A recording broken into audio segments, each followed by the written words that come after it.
Você já reparou como nos agarramos firmemente a padrões de pensamento, crenças e ideais? A imaginação, na verdade, não é um reino isolado, separado da lógica e das emoções. Ela se entrelaça com essas dimensões, formando um todo coeso em nosso cérebro. Assim, a verdadeira construção do nosso imaginário é um reflexo dessas experiências, sentimentos e pensamentos que moldam o nosso eu interior. Fala, meu povo, aqui é a Ana e nesse vídeo você vai aprender o que é o imaginário, como construir o imaginário e como isso é tão importante, como a imaginação não é coisa de criança. Todos possuem um imaginário. Todos, sem exceção, até mesmo aqueles que não sabem o que têm, porque o imaginário é, de forma resumida e muito simples, uma coleção de experiências, de símbolos, figuras, histórias, situações e imagens que você possui em sua memória. Então, o que é o imaginário? Por incrível que pareça, esse conceito não foi criado por Olavo de Carvalho, ele foi basicamente divulgado por ele em suas aulas lá do COF. Mas esse conceito ele remonta a muitos milênios atrás, lá com Platão, depois a gente passou com Jung, com Freud, e aí Levi-Strauss na área da sociologia, junto com Durkheim, também falou sobre isso, e claro, na área da literatura com Northrop Frye também. Platão discutia a ideia de que as imagens e mitos influenciavam a compreensão das pessoas sobre a realidade. Ele viu o mundo das imagens como um reflexo imperfeito das ideias perfeitas. Um dos exemplos mais conhecidos de Platão sobre o papel do imaginário é a alegoria da caverna apresentada em A República. Nessa alegoria, ele descreve prisioneiros que vivem acorrentados em uma caverna, vendo apenas sombras projetadas na parede. Essas sombras representam as percepções sensoriais e ilusões que as pessoas tomam como realidade. No entanto, a verdadeira realidade está fora da caverna, no mundo das ideias, que só pode ser compreendido através do intelecto e da filosofia.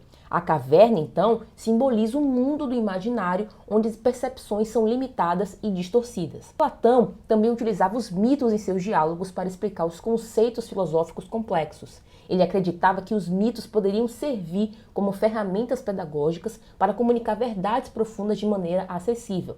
No entanto, ele diferenciava entre mitos verdadeiros, que refletem as realidades eternas das formas, e mitos falsos, que apenas perpetuam ilusões. Platão influenciou profundamente o pensamento ocidental sobre o papel do imaginário na construção da realidade do conhecimento. Ele argumentava que a verdadeira sabedoria vem de transcender o imaginário, representado pelas percepções sensoriais e mitos, e alcançar o mundo das ideias, onde reside então a verdade. No século XX, com Freud e Jung, o conceito ganhou uma nova dimensão. Jung, em particular, focou nos arquétipos e no inconsciente coletivo, argumentando que esses elementos comuns a toda a humanidade são fundamentais na formação do imaginário.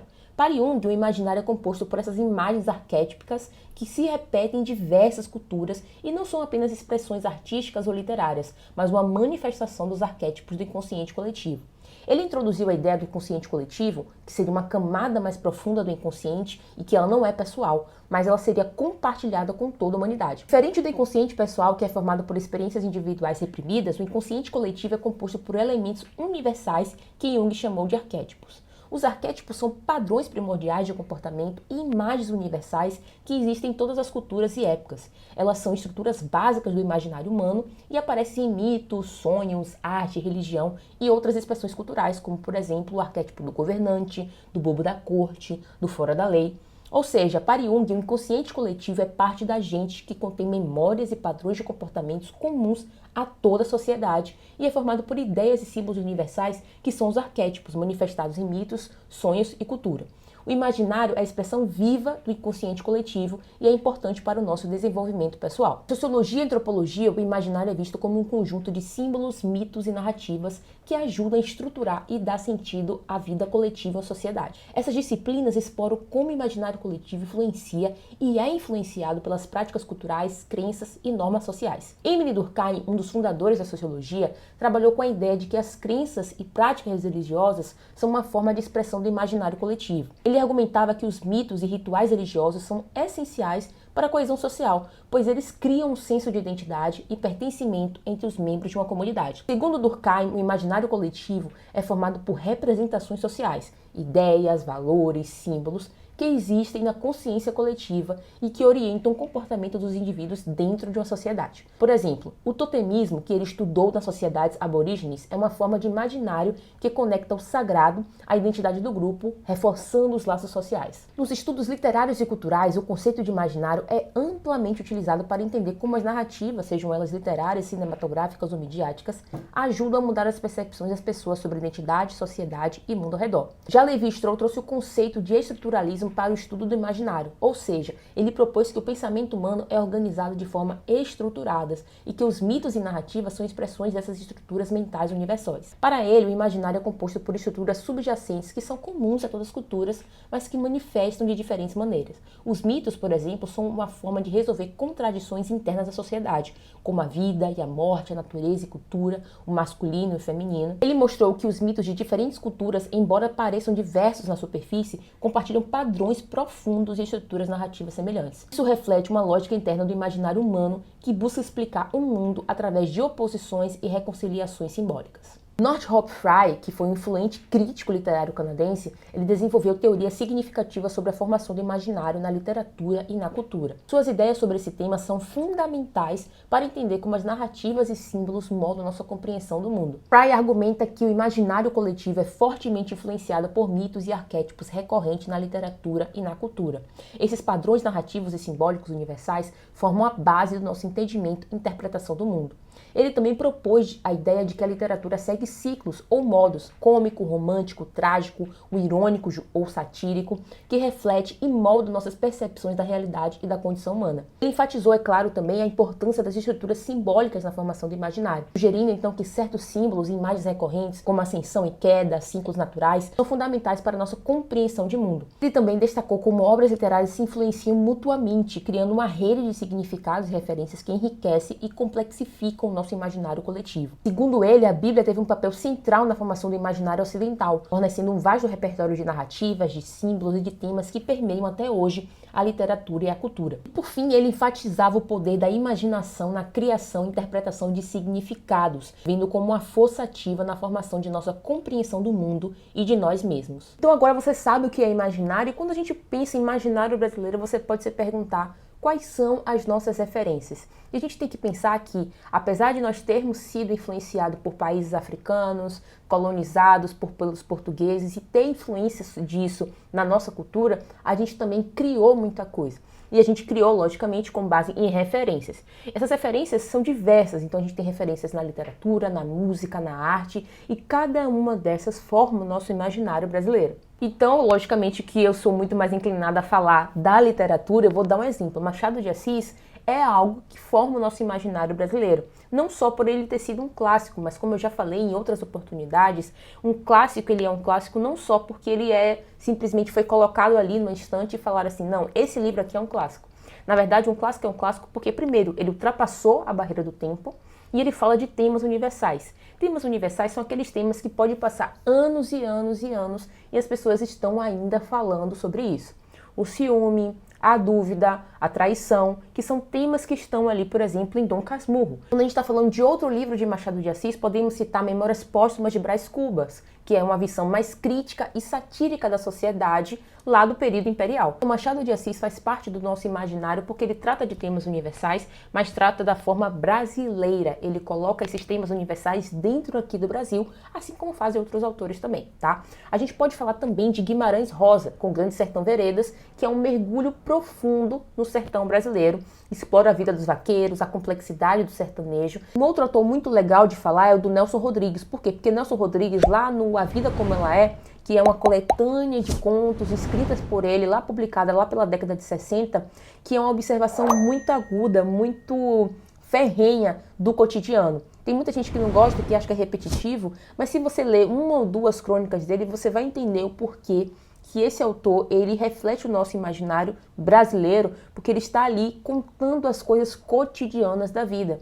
Então é uma briga de casal, é uma menina que foge de casa para se casar, para namorar, coisas que aconteciam com frequência na década de 60. Uma outra obra dele, que já é uma peça teatral, é Um Vestido de Noiva, que conta a história de Maria Clara, que está prestes a casar, mas vários conflitos, várias coisas acontecem, e isso mostra justamente como que o ser humano é um ser de conflitos. Uma outra visão que a gente pode pensar do nosso imaginário brasileiro é a Carmen Miranda. Então a Carmen Miranda, ela foi conhecida como cantora e como atriz, mas também ela foi responsável por propagar essa imagem do Brasil no exterior. Então pense no imaginário como várias pecinhas de quebra-cabeça que você vai juntando não só o que te dão para você consumir, como por exemplo na escola, os diversos autores da escola, mas as suas experiências com seus pais, com seus amigos, com a sua vida, e você vai juntando essas pecinhas e vai formando na sua cabeça referências, opiniões e tudo mais. Então é por isso que é importante você ver o que você vai consumir. Ah, Ana, é só para eu consumir clássicos? É só os clássicos que formam o imaginário? Não, mas você também tem que entender que há um equilíbrio. Você tem que ler os clássicos para você conhecer os clássicos, criticar os clássicos ou gostar dos clássicos, mas você também pode consumir suas besteiras, então seus vídeos curtos, os vídeos de bobeira, os momentos de ficar no ócio mesmo sem fazer nada, porque é esse equilíbrio que vai fazer com que você forme imaginário de verdade. O que você não pode é deixar essa balança muito discrepante. Então eu vou ficar só consumindo o vídeo de TikTok e não vou ler nada, ou eu vou ler tudo e vou ficar sempre com a cara enfurnada no livro. Tem que observar a vida também. É esse movimento de você ler, refletir, observar a vida, que você vai construir o seu imaginário de verdade. Então você percebeu que essa questão do imaginário não está só ligada à literatura. Logicamente que a literatura te ajuda a construir muito. E foi dessa forma que o termo se popularizou lá com Olavo de Carvalho. Mas a gente tem que esse imaginário também é formado por as obras de arte que a gente consome, os filmes, as séries. Então, Ana, se o meu imaginário é formado pelo que eu consumo, eu não posso consumir qualquer coisa positiva. Então, quando a gente for para o streaming, por exemplo, como a Netflix, que coloca lá os mais assistidos, nem sempre o que está ali como mais assistidos é uma coisa boa. Eu já assisti séries horripilantes da Netflix por recomendação da própria Netflix. Uma delas foi Sex Education, que eu acho que a primeira temporada, ok, mas depois foi descendo ladeira abaixo de um ponto que eu não conseguia assistir mais nenhum capítulo. Então, minha gente, no final das contas, o imaginário é um conjunto de pecinhas, de símbolos, de imagens, de referências de cada pessoa na sociedade, mas que se influenciam por um imaginário maior, que são aquelas ideias gerais que existem, que você pode concordar ou não, e por isso vai moldando o seu imaginário também. O imaginário influencia tanto a identidade cultural quanto a construção de significado, sendo basicamente uma lente como a gente enxerga o mundo. E quando a gente fala então de importância do imaginário, é por isso que eu sempre digo que imaginação não é coisa de criança. A criança tem uma imaginação mais fértil porque ela ainda não tem as nossas barreiras, ela não tem os nossos impedimentos, vergonhas, frustrações, não tem nada disso. A criança é livre para imaginar o que ela quiser, por isso que a imaginação dela é ampla, é muito alta, e a nossa deveria ser da mesma forma. Por quê? Porque a nossa capacidade de pensar, quando ela é ampla, a gente se torna uma pessoa que pensa melhor, que resolve melhor os problemas, e os nossos impedimentos servem para balizar o que pode ser utilizado e o que não pode ser utilizado. Então, formar o nosso imaginário é um processo constante que a gente começa desde pequeno e só para quando a gente morre. Se a gente para de formar o nosso imaginário, a gente vai parar de ter referências novas, de revisar as nossas referências, vai parar de aprender, de se tornar mais inteligente. Então, se eu tenho um imaginário e eu tenho uma boa capacidade de pensar, eu vou conseguir acessar coisas na minha cabeça que não são acessíveis só pela lógica ou pela ciência. São aspectos que vão te ajudar a resolver problemas. Então, você lê um livro que fala sobre um personagem agindo da forma X, algo que você nunca sequer pensou na sua cabeça, que sequer é uma possibilidade, mas acaba se tornando uma possibilidade porque você leu, porque está na sua cabeça e agora você pode colocar isso na sua vida e agir de uma forma diferente que pode te beneficiar, por exemplo. Como então a gente constrói um imaginário rico? Você pode pensar, poxa, Ana, é só consumir os filmes, os vídeos e sair consumindo tudo que eu ver pela frente, mas não é bem assim. A gente tem que fazer uma seleção, e eu já falo disso em algum vídeo no meu YouTube, que primeiro você tem que saber o que você gosta. E a partir do que você gosta do assunto, você vai selecionar obras de qualidade, coisas que tenham qualidade para você então absorver esse conhecimento. Porque não envolve só você consumir qualquer coisa de qualquer assunto. Primeiro tem que ter a ver com você. E segundo, tem que ter alguma informação relevante que seja verídica também. Então, por exemplo, lá no Clube Leia Mais, a gente insere livros de diversos autores. O que a gente está lendo agora é Dona Flor e Seus Dois Maridos, de Jorge Amado, que é um autor hiper mega aclamado, um autor baiano hiper mega aclamado, mas que muitas vezes ele não é tão compreendido. Por quê? Porque ele não tem uma linguagem clássica. Ele é como se fosse um autor do povo mesmo. Ele tem a sua forma própria de escrever, ele inventa muitos personagens, ele tem uma linguagem mais esdrúxula, mas ele é um autor que reflete o nosso imaginário. imaginário, ele é um autor que reflete o imaginário baiano, por assim dizer. Então, se você quiser conhecer as obras contemporâneas e clássicas e ler um livro por mês com materiais extras, com grupo exclusivo, com uma aula ao vivo, clica aqui no primeiro link da descrição e entre para o Clube Leia Mais, que é o clube mais acessível do Brasil, porque por apenas R$19,90 você lê um livro por mês, mas também tem acesso a todos os outros livros que nós já lemos. E você pode experimentar sem nenhum problema. Você assina por um mês, vê se você vai gostar, e se não gostar você pode cancelar sem taxa de cancelamento e sem fidelidade. Então, a arte e a música também são fundamentais para você formar o seu imaginário, porque a música e a arte permite que você sinta e compreenda as culturas diferentes. Então, se você consome uma arte clássica, você vai começar a ter o feeling de artes clássicas para você analisar outras obras, por exemplo. Músicas tradicionais de cada região também podem despertar sentimentos e interesses que você nunca teve.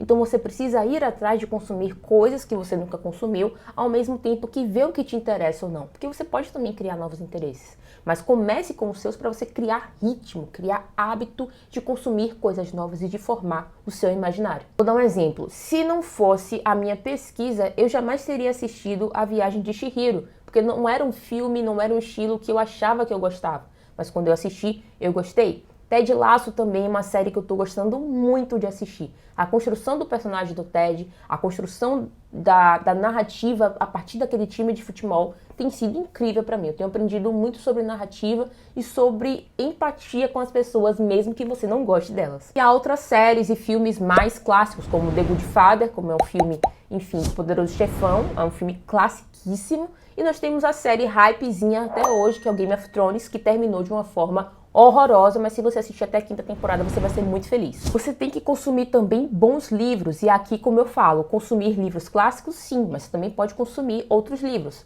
Por exemplo, Ana Karenina é um livro clássico, recomendo muito. A Metamorfose também é um livro clássico, curtinho, 80 páginas, recomendo também. A Verdade sobre o Caso de Henri Cabet é um livro de um autor contemporâneo, aí suíço, se eu não me engano. É maravilhoso o jeito que ele constrói e o jeito que a gente vai e volta na narrativa sem nos confundir, mas enfim, nos deixando super curiosos para saber o que de fato aconteceu naquela noite. E outros tantos autores, como A Sombra do Vento e Don Quixote, mas eu vou deixar tudo aqui na descrição para você olhar com calma, tá bom? Ana, eu tenho que gastar muito dinheiro para formar o meu imaginário. Não. Primeiro, vídeo no YouTube. Os vídeos do meu canal aqui, por exemplo, te ajudam a formar o seu imaginário.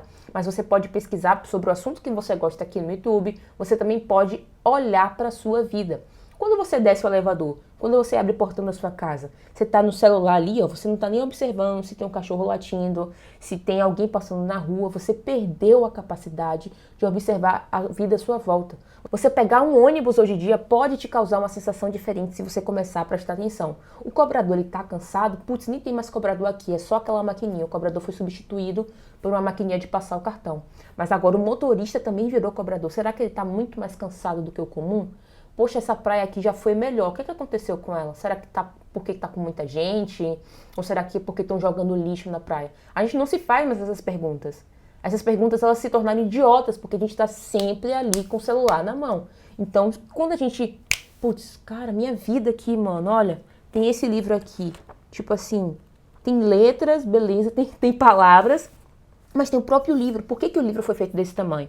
Por que eles colocaram essa capa aqui e não outra? Então, pensar sobre isso é você olhar com cuidado para as coisas. E por último, você pode estar se perguntando, uma coisa tão importante quanto formar o imaginário tem sido tão negligenciada e por quê?